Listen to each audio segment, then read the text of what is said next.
বাংলাদেশের সর্বদক্ষিণের উপজেলা টেকনাফের শাহপুরের দ্বীপে অবস্থান করছে এখন।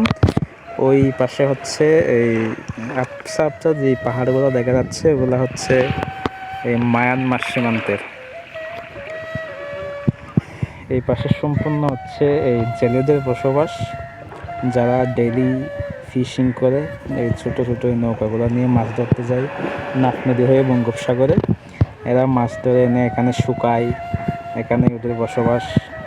আসলে জীবন যেখানে যেমন, মানে এখানে আপনি আমি হয়তো এখানে ঘোরার জন্য আসলেই সুন্দর, কিন্তু এখানে যদি আপনাকে স্টে করতে হবে, আপনাকে যদি স্থায়ী বসবাস করতে হবে, তবে আপনি এখানে সার্ভাইভ করতে পারবেন না। আসলে জীবন যেখানে যেমন, সবাই মানিয়ে নেয়, সবাই মানিয়ে নিতে পারে।